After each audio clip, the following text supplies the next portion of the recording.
Hello brothers and sisters, welcome back again sa ating sharing for Bread of God. In the name of the Father, and to the Son, and to the Holy Spirit. Amen.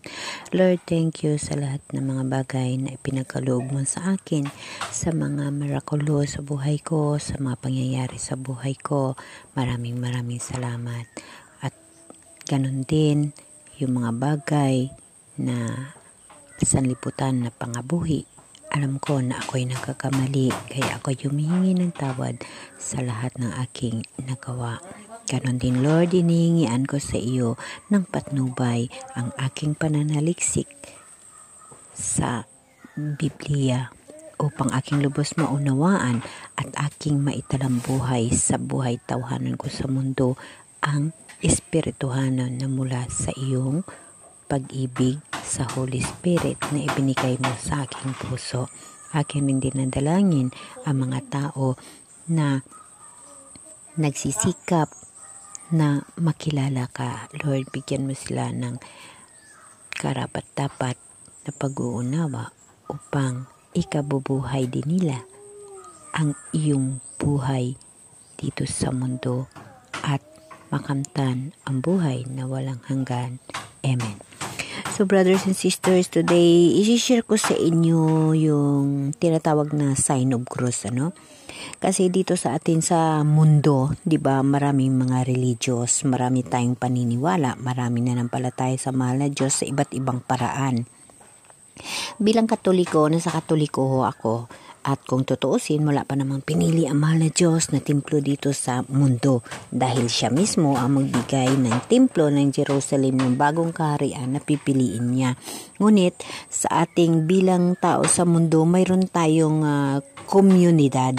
Mayroon tayong community na kung saan iyon ang tinatawag na Temple of God. Lahat tayo ang templo ng Diyos na sa puso natin. Bawat isa sa atin, nandito rin ho yung templo ng Diyos.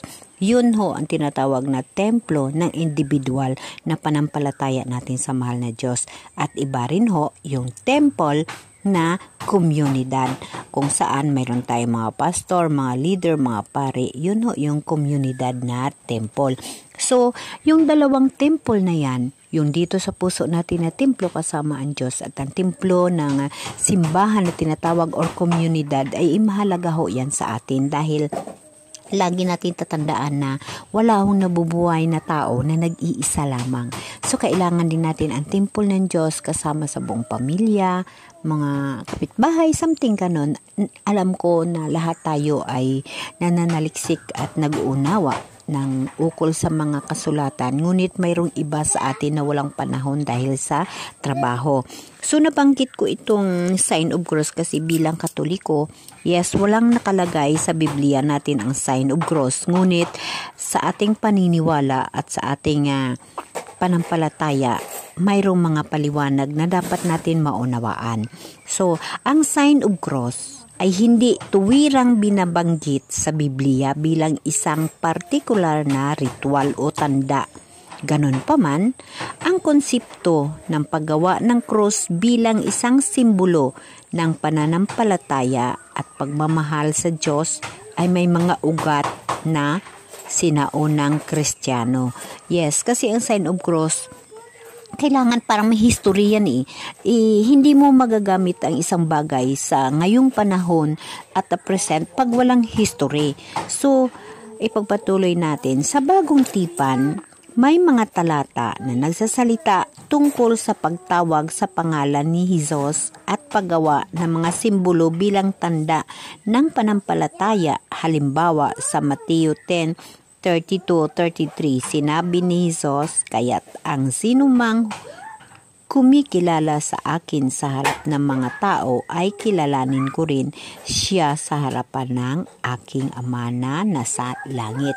Yes, kung titingnan natin, nag-uusap tayo tungkol sa sign of cross, ngunit pumasok ang kasulatan ni Propeta Mateo. So titingnan natin ngayon sa kasulatan ni Propeta Mateo dito sa chapter 10 verse 32 kung ano ba ang ipinahihiwatig at kung makakuha ba tayo ng kasagutan tungkol sa sa aking sinasabi na sign of cross, hindi lamang ito sa Katoliko, kundi sa ibang nanampalataya rin sa mahal na Diyos, dahil hindi lamang sa cross tayo nanampalataya, kundi mismo sa ating mahal na Diyos. So titingnan natin dito sa Mateo 10 verse 32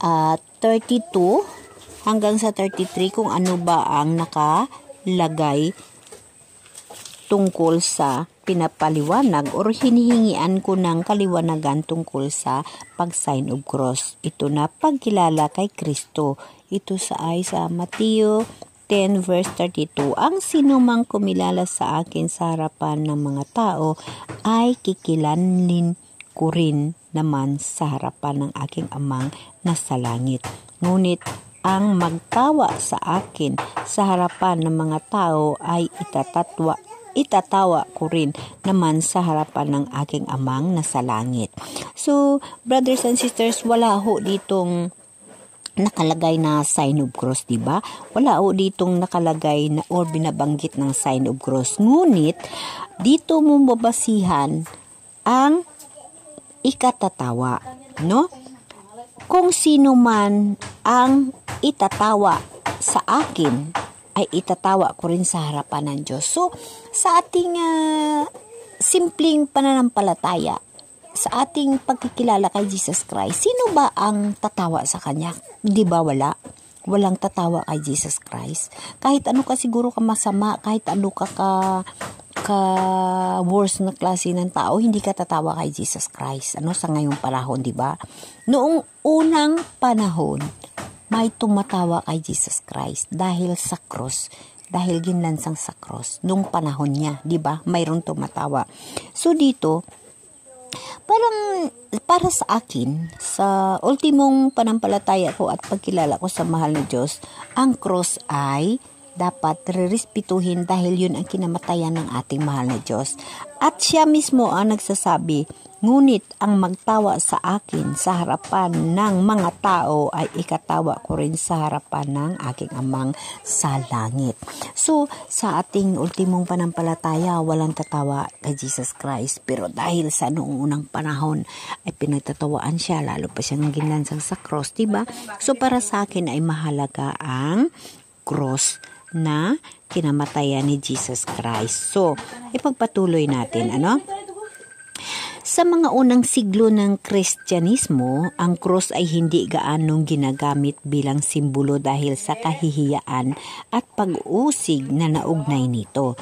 Ngunit noong ika-4 na siglo nang maging opisyal na reliyon ng Imperyong Romano ang Kristyanismo, ang cross ay naging isang prominenteng simbolo ng panampalataya. No? Ang paggawa ng sign of cross bilang isang ritual ay malamang na umunlad sa paglipas ng panahon, maimpluwensyahan ng mga tradisyon at mga katuruturan ng mga unang Kristiyano.